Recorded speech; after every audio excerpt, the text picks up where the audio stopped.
Hi every one. അപ്പൊ നമ്മൾ കഴിഞ്ഞ ക്ലാസ്സിൽ നോക്കിയത് ഇൻഡസ്ട്രിയൽ ഡിസ്പ്യൂട്ട് ആക്ടിലെ കുറച്ച് ഡെഫിനിഷൻസ് ആണ്. അപ്പൊ ഇന്ന് നമ്മൾ അതിന്റെ ബാക്കിയാണ് നോക്കുന്നത്. ഇന്ന് രണ്ട് ഡെഫിനിഷൻ പറയുന്നുണ്ട്. ഒന്ന് ഇൻഡസ്ട്രിയൽ ഡിസ്പ്യൂട്ട്, രണ്ട് വർക്ക്മെൻ. ഇപ്പൊ industrial dispute act 1947 section 2K ആണ് ഇൻഡസ്ട്രിയൽ ഡിസ്പ്യൂട്ട് പറയുന്നത്. എന്താണ് ഇൻഡസ്ട്രിയൽ ഡിസ്പ്യൂട്ട്? അതായത് ഒരു ഡിഫറൻസ് ഇൻ ഒപ്പീനിയൻ അല്ലെങ്കിൽ ഒരു ഡിസ്പ്യൂട്ട് ഉണ്ടായിരിക്കണം ആരൊക്കെ തമ്മിൽ, ഒന്നില്ലെങ്കിൽ വർക്കേഴ്സിന്റെ ഇടയിൽ, അല്ലെങ്കിൽ എംപ്ലോയേഴ്സിന്റെ ഇടയിൽ, അതായത് മുതലാളിമാർക്കിടയിൽ, അല്ലെങ്കിൽ എംപ്ലോയിയും എംപ്ലോയറും തമ്മിൽ ഒരു ഡിസ്പ്യൂട്ട് ഉണ്ടായിരിക്കും. ഇതിനെയാണ് നമ്മൾ ഇൻഡസ്ട്രിയൽ ഡിസ്പ്യൂട്ട് എന്ന് പറയുന്നത്. അപ്പോൾ അത് എന്തെങ്കിലും ഒരു കാര്യത്തിനെ റിലേറ്റ് ചെയ്തിട്ടല്ല, അത് എംപ്ലോയ്മെന്റിന്റെ അല്ലെങ്കിൽ non employment, terms of the employment, conditions of labour, ഇങ്ങനത്തെ റിലേറ്റ് ചെയ്തിട്ടുള്ള കാര്യങ്ങളിൽ ഒരു ഡിസ്പ്യൂട്ടോ ഡിഫറൻസോ ഉണ്ടാവുന്നതിനെയാണ് നമ്മൾ ഇൻഡസ്ട്രിയൽ ഡിസ്പ്യൂട്ട് എന്ന് പറയുന്നത്. ഇനി ഇതിൽ തന്നെ നമ്മൾ ഇൻഡിവിജ്വൽ ഡിസ്പ്യൂട്ടും പറയുന്നുണ്ട്, ഇൻഡസ്ട്രിയൽ ഡിസ്പ്യൂട്ട് എന്ന് പറയുന്നുണ്ട്. ഇപ്പൊ ഇൻഡിവിജ്വൽ ഡിസ്പ്യൂട്ട് എന്ന് പറയുന്നത് എന്താ? ഒരാളെ ഒരു എംപ്ലോയിനെ റിലേറ്റ് ചെയ്തിട്ടുള്ളതാണ് ഇൻഡിവിജ്വൽ ഡിസ്പ്യൂട്ട്. അതായത് ഇപ്പൊ നമ്മൾ ഒരാളെ ഡിസ്മിസ് ചെയ്തു അല്ലെങ്കിൽ ഒരാളെ ടെർമിനേറ്റ് ചെയ്തു, അപ്പോൾ അവിടെ ഉണ്ടാവുന്നത് ഒരു ഇൻഡിവിജ്വൽ ഡിസ്പ്യൂട്ട് ആണ്. ഇനി ഇൻഡിവിജ്വൽ ഡിസ്പ്യൂട്ട് ഇൻഡസ്ട്രിയൽ ഡിസ്പ്യൂട്ട് ആവും ഏത് കേസില്? ഇപ്പൊ ഒരാളെ നമ്മൾ ഡിസ്മിസ് ചെയ്തു, അപ്പൊ എന്ത് ചെയ്തു? ബാക്കി എല്ലാ എംപ്ലോയീസും ഇയാളെ സപ്പോർട്ട് ചെയ്ത് വന്നു. ചിലപ്പോ ഒരു യൂണിയൻ വരികയായിരിക്കും. അപ്പൊ ഇങ്ങനെയുള്ള കണ്ടീഷൻസിൽ ആ ഇൻഡിവിജ്വൽ ഡിസ്പ്യൂട്ട് ഒരു ഇൻഡസ്ട്രിയൽ ഡിസ്പ്യൂട്ട് ആയിട്ട് മാറുകയാണ്. അപ്പൊ ഈ കേസിലൊക്കെ പറയുന്നത് ഒരു ഇൻഡിവിജ്വൽ ഡിസ്പ്യൂട്ട് ഇൻഡസ്ട്രിയൽ ഡിസ്പ്യൂട്ട് ആവണമെങ്കിൽ എത്ര പേര് സപ്പോർട്ട് ചെയ്യണം, എത്ര വർക്കേഴ്സ് സപ്പോർട്ട് ചെയ്യണം. അപ്പൊ ഇതിന് കോടതി പറഞ്ഞിരുന്നത് ഈ കേസിൽ workmen of wrong time general transport versus wrong time general transport company. അപ്പൊ ഈ കേസിൽ പറഞ്ഞത് അതിനൊരു ഹാർഡ് ആൻഡ് ഫാസ്റ്റ് റൂൾ ഒന്നുമില്ല, ഇത്ര പേര് സപ്പോർട്ട് ചെയ്യണം അല്ലെങ്കിൽ ഇത്ര പെർസെന്റേജ് വർക്ക്മാൻ സപ്പോർട്ട് ചെയ്യണം, അങ്ങനെ ഒരു ഹാർഡ് ആൻഡ് ഫാസ്റ്റ് റൂൾ ഒന്നുമില്ല. അവിടെ പറയുന്നത് ഒരു സബ്സ്റ്റാൻഷ്യൽ എമൗണ്ട്.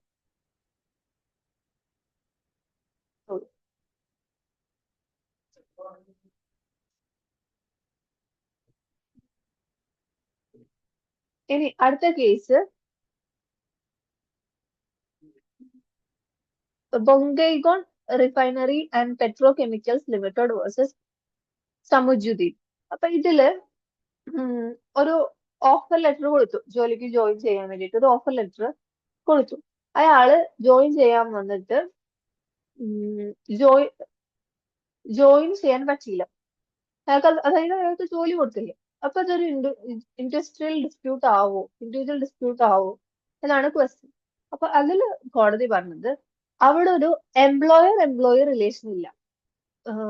ഓഫർ ലെറ്റർ വന്നു, അയാൾ ജോയിൻ ചെയ്ത് വർക്ക് ചെയ്ത് തുടങ്ങുമ്പോൾ മാത്രമേ അവിടെ ഒരു എംപ്ലോയി റിലേഷൻ ഉണ്ടാവുള്ളൂ. അങ്ങനെ ഒരു റിലേഷൻ ഉണ്ടെങ്കിൽ മാത്രമേ അവിടെ ഒരു ഇൻഡസ്ട്രിയൽ ഡിസ്പ്യൂട്ട് ഉണ്ടാവുള്ളൂ.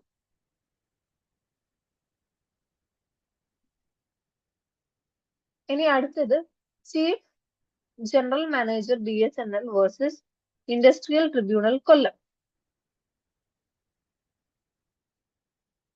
അതായത് ഇതിനകത്ത് പറഞ്ഞത് സെയിം തന്നെയാണ്, ഒരു ഹാർഡ് ആൻഡ് ഫാസ്റ്റ് റൂൾ ഒന്നുമില്ല. ഒരു സബ്സ്റ്റാൻഷ്യൽ നമ്പർ ഓഫ് വർക്ക്മെന്റെ സപ്പോർട്ട് ഉണ്ടായാൽ മതി.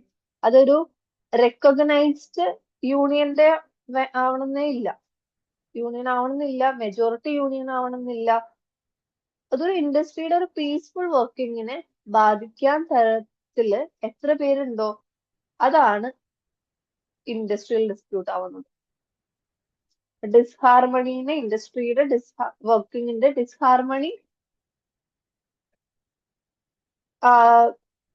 അഡ്വേഴ്സ്ലി എഫക്ട് ചെയ്യാൻ തരത്തിൽ എത്ര പേര്, ഇൻഡസ്ട്രിയൽ പീസ് എഫക്ട് ചെയ്യുന്ന തരത്തിൽ എത്ര പേരുണ്ടോ അത്രയും ആൾക്കാരുണ്ടെങ്കിലാണ് അതൊരു ഇൻഡസ്ട്രിയൽ ഡിസ്പ്യൂട്ട് ആവുന്നത്. ഇനി ഇതിനകത്ത് പറയുന്നത് സെക്ഷൻ 2A, അത് 1965 അമെന്റ്മെന്റിൽ ആഡ് ചെയ്തതാണ്. അപ്പൊ ഈ സെക്ഷൻ 2A പറയുന്നത് എന്താന്ന് വെച്ചാല് ഒരു എംപ്ലോയിനെ ഡിസ്മിസ് ചെയ്തു, ഡിസ്ചാർജ് ചെയ്തോ, റിട്രീൻ ചെയ്തോ, അല്ലെങ്കിൽ അയാൾ ടെർമിനേറ്റ് ചെയ്തു, എങ്ങനെയെങ്കിലും ടെർമിനേറ്റ് ചെയ്തു, അപ്പൊ ഒരു ഡിസ്പ്യൂട്ടോ ഡിഫറൻസോ വർക്ക്മാനും എംപ്ലോയിയും തമ്മിലുണ്ടായി റിലേറ്റഡ് ടു ഈ ടെർമിനേഷനെ റിലേറ്റ് ചെയ്തിട്ട് ഒരു ഡിസ്പ്യൂട്ട് ഉണ്ടായിരുന്നു. അതില് ആരും സപ്പോർട്ട് ചെയ്തില്ലെങ്കിൽ പോലും അതൊരു ഇൻഡസ്ട്രിയൽ ഡിസ്പ്യൂട്ട് ആവുമെന്നാണ് പറയുന്നത്. അതായത് നേരത്തെ പോലെ സബ്സ്റ്റാൻഷ്യൽ നമ്പർ ഓഫ് വർക്ക്മാന്റെ സപ്പോർട്ട് വേണമെന്നില്ല. അവിടെ ഒരാളെ ടെർമിനേറ്റ് ചെയ്യുന്നു എന്ന് പറയുമ്പോൾ അയാൾക്കത് ഒരു പുതിയൊരു നല്ല അയാൾക്കൊരു യൂണിയന്റെ സപ്പോർട്ട് അല്ലെങ്കിൽ ആളുകളുടെ വർക്ക്മാന്റെ സപ്പോർട്ട് കിട്ടുക എന്ന് പറയുന്നത് അയാളെ സംബന്ധിച്ചൊരു ടാസ്ക് ആണ്. അപ്പോൾ ഇത് ഒഴിവാക്കാൻ വേണ്ടിയിട്ട് ആണ് ഈ സെക്ഷൻ ആഡ് ചെയ്തത്. സെക്ഷൻ 2A ആരുടെ സപ്പോർട്ട് ഇല്ലെങ്കിൽ പോലും ഒരാളെ ഡിസ്മിസ് ചെയ്തോ ഡിസ്ചാർജ് ചെയ്തോ റിട്രീവ് ചെയ്തോ എങ്ങനെയെങ്കിലും ടെർമിനേറ്റ് ചെയ്താൽ അതൊരു ഇൻഡസ്ട്രിയൽ ഡിസ്പ്യൂട്ട് ആവുമെന്നാണ് ഈ സെക്ഷൻ ഇപ്പൊ പറയുന്നത്. ഇനി അടുത്ത ഡെഫിനിഷൻ സെക്ഷൻ 2S വർക്ക്മാന്റെ ഡെഫിനിഷൻ ആണ്. Workman means any person including an apprentice employed in any industry to do any manual, unskilled, skilled, technical, operational, clerical, or supervisory work for hire or reward. His terms of employment may be express or implied. അപ്പോൾ എല്ലാ കാറ്റഗറിയിലെ ആളുകൾ വരും. Manual ആയിട്ടും സ്കിൽഡോ അൺസ്കിൽഡോ ടെക്നിക്കലോ operational clerical supervisory അതെല്ലാം ഈ വർക്ക്മാന്റെ ഡെഫിനിഷനിൽ വരും. ഇനി ഇതിനകത്ത് ആരൊക്കെ ഇൻക്ലൂഡ് ചെയ്യുന്നില്ല? ഇപ്പോ air force act, army act, navy act. ഇപ്പൊ എയർഫോഴ്സ്, ആർമി, നേവി ഇതിലുള്ളവരൊന്നും ഇൻക്ലൂഡ് ചെയ്യുന്നില്ല. രണ്ടാമത്തത് പോലീസ് സർവീസിലുള്ള ഓഫീസേഴ്സോ അല്ലെങ്കിൽ പ്രിസന്റെ ഇൻചാർജ് ഉള്ള ആളുകൾ അവരൊന്നും ഇതിൽ ഡെഫിനിഷൻ വരില്ല.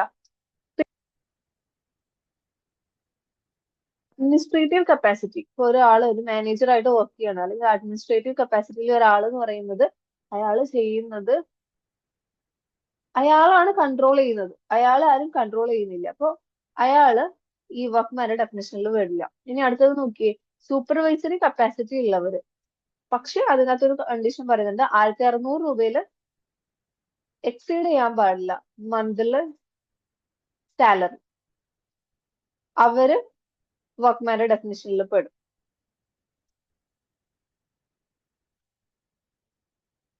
ഇനി ഓണററി ആയിട്ട് അല്ലെങ്കിൽ ഗ്രാറ്റുവിറ്റിയസ് ആയിട്ടുള്ള സർവീസ് ചെയ്യുന്നവര് വർക്ക്മാന്റെ ഡെഫിനേഷനിൽ പെടില്ല. അതായത് സർവീസ് ചെയ്യുന്നത് വർക്ക് ചെയ്യുന്നത് എന്തിനായിരിക്കണം? പേയ്മെന്റിനായിരിക്കണം. ഇനി അടുത്ത ഒരു കേസ് നോക്കിയേ, Tarangadhara chemical works limited versus state of Saurashtra. ഇപ്പൊ ഇതിനകത്ത് പറയുന്ന കാര്യം എന്താണെന്ന് പറഞ്ഞാല്, ഒരു എംപ്ലോയർ എംപ്ലോയി റിലേഷൻ ഉണ്ടെന്ന് അറിയണമെങ്കിൽ അവിടെ ഒരു റൈറ്റ് ടു കൺട്രോൾ ഉണ്ടായിരിക്കണം. അതായത് വർക്ക്മാനെ കൺട്രോൾ ചെയ്യുന്ന പവർ എംപ്ലോയറിനുണ്ടായിരിക്കണം. എന്നാൽ മാത്രമേ അവിടെ ഒരു വർക്ക്മാന്റെ ഡെഫിനിഷനിൽ അവർ പെടുള്ളൂ എന്നാണ് ഈ കേസിൽ പറഞ്ഞത്. ഇനി അടുത്തത് Chitman Rao versus state of Madhya Pradesh. ഇതിനകത്ത് പറഞ്ഞത് മാസ്റ്റർ സെർവന്റ് റിലേഷൻ ഉണ്ടായിരിക്കണം എന്നാണ്. അതായത് മാസ്റ്റർ സെർവന്റ് റിലേഷൻ ഉണ്ടെന്ന് എങ്ങനെയാ മനസ്സിലാവുക? മാസ്റ്ററിന് സെർവന്റിനെ സൂപ്പർവൈസ് ചെയ്യാനും ഡയറക്ട് ചെയ്യാനും കൺട്രോൾ ചെയ്യാനുള്ള അതോറിറ്റി ഉണ്ട്. ഈ സെയിം തന്നെ എംപ്ലോയി റിലേഷനിലും ഫോളോ ചെയ്യണം.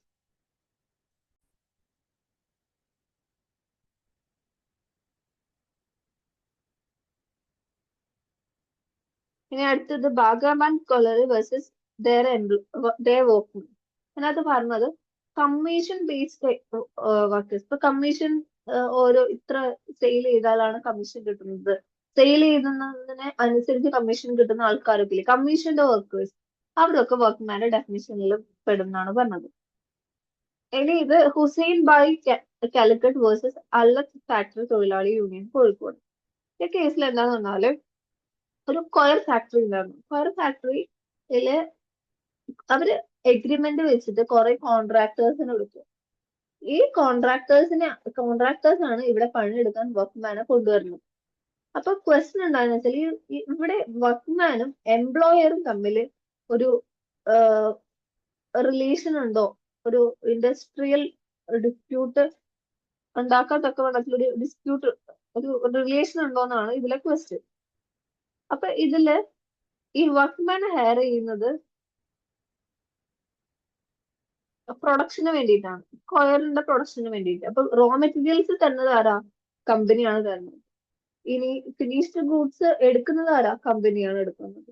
ഇനി ഇത് വർക്ക് ചെയ്യാനുള്ള സ്ഥലം കൊടുക്കുന്നത്, അതിന് എക്യുപ്മെന്റ്സ് കൊടുക്കുന്നത്, ഇതൊക്കെ കമ്പനിയാണ്. അപ്പൊ അവിടെ ഒരു എംപ്ലോയർ റിലേഷൻ ഉണ്ടെന്നാണ് പറഞ്ഞത്. അവര് വർക്ക്മാന്റെ ഡെഫിനിഷനിൽ പെടുന്നതാണ് ഈ കേസിൽ പറഞ്ഞത്. അത് അവര് ചലഞ്ച് ചെയ്തു ഹൈക്കോടതിന്റെ ട്രിബ്യൂണലിന്റെ ഡിസിഷൻ ചലഞ്ച് ചെയ്ത് ഹൈക്കോർട്ടിൽ പോയി. ഹൈക്കോർട്ടും സെയിം തന്നെയാണ് പറഞ്ഞത്.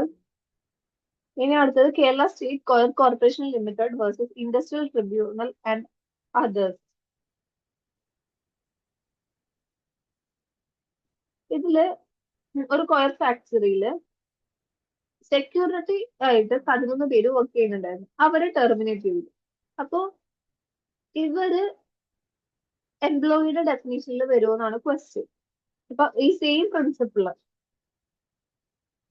ഫോളോ ചെയ്യുമ്പോൾ നേരത്തെ കേസിൽ Hussain Bhai Calicut versus Alex factory തൊഴിലാളി യൂണിയൻ കോഴിക്കോട്, ഈ സെയിം പ്രിൻസിപ്പിൾ ഫോളോ ചെയ്തിട്ട് കോർട്ട് പറഞ്ഞത് അവരും വർക്ക്മാന്റെ ഡെഫിനേഷനിൽ വരും എന്നാണ് പറഞ്ഞത്.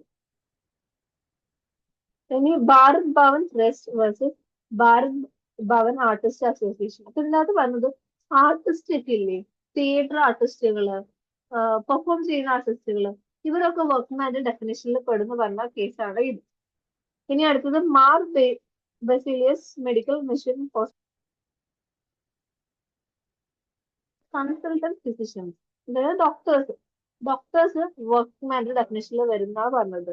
അവര് സ്കിൽഡ് വർക്കേഴ്സിന്റെ കാറ്റഗറിയിൽ, അതായത് ടെക്നിക്കൽ നേച്ചറുള്ള അതിലെ കാറ്റഗറിയിൽ പെടുന്നതാണ്. അപ്പൊ സെക്ഷൻ 2(x) പ്രകാരം അവര് വർക്ക്മാൻ ആണെന്ന് പറഞ്ഞ കേസാണിത്.